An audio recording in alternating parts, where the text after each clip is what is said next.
If you want to change the world, start off by making your bed. If you make your bed every morning, you will have accomplished the first task of the day. It will give you a small sense of pride, and it will encourage you to do another task, and another, and another. And by the end of the day, that one task completed will have turned into many tasks completed. Making your bed will also reinforce the fact that the little things in life matter. If you can't do the little things right, you'll never be able to do the big things right. And if by chance you have a miserable day, you will come home to a bed that is made, that you made.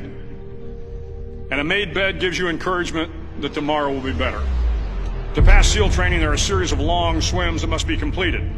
One is the night swim. Before the swim, the instructors joyfully brief the students on all the species of sharks that inhabit the waters off San Clemente.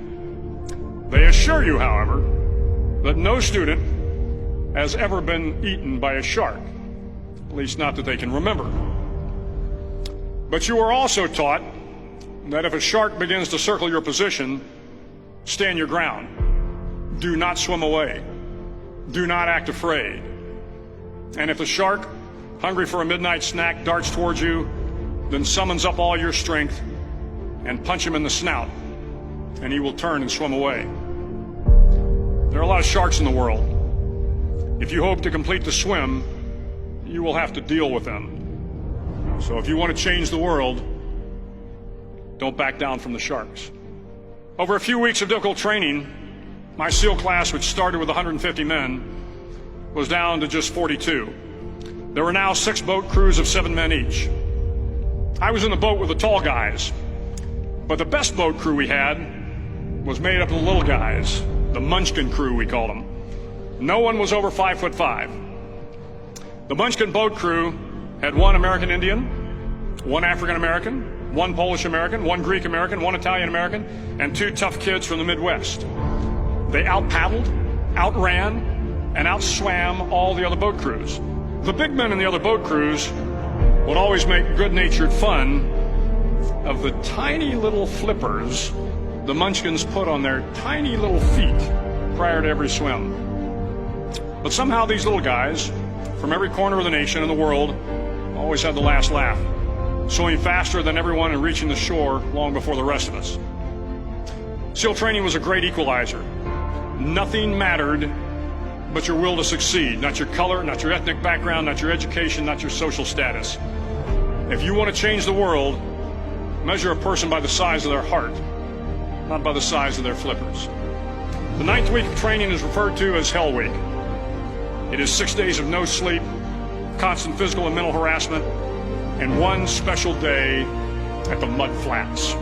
The Mud Flats are an area between San Diego and Tijuana where the water runs off and creates the Tijuana Sloughs, a swampy patch of terrain where the mud will engulf you. It is on Wednesday of Hell Week that you paddle down in the mud flats and spend the next 15 hours trying to survive the freezing cold, the howling wind, and the incessant pressure to quit from the instructors. As the sun began to set that Wednesday evening, my training class, having committed some egregious infraction to rules, was ordered into the mud. The mud consumed each man till there was nothing visible but our heads. The instructors told us we could leave the mud if only 5 men would quit. Only 5 men, just 5 men, and we could get out of the oppressive cold. Looking around the mud flat, it was apparent that some students were about to give up. It was still over 8 hours till the sun came up. 8 more hours of bone-chilling cold. The chattering teeth and the shivering moans of the trainees were so loud, it was hard to hear anything. And then one voice began to echo through the night. One voice raised in song. The song was terribly out of tune, but sung with great enthusiasm. One voice became 2, and 2 became 3, and before long, everyone in the class was singing. The instructors threatened us with more time in the mud if we kept up the singing, but the singing persisted, and somehow the mud seemed a little warmer, and the wind a little tamer, and the dawn not so far away.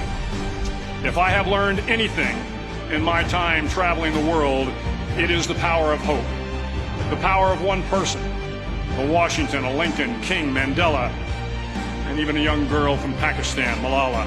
One person can change the world by giving people hope. So if you want to change the world, start each day with a task completed. Find someone to help you through life. Respect everyone. Know that life is not fair and that you will fail often. But if you take some risks, step up when the times are the toughest, face down the bullies, lift up the downtrodden, and never ever give up. If you do these things, the next generation and the generations that follow will live in a world far better than the one we have today. And what started here will indeed have changed the world for the better.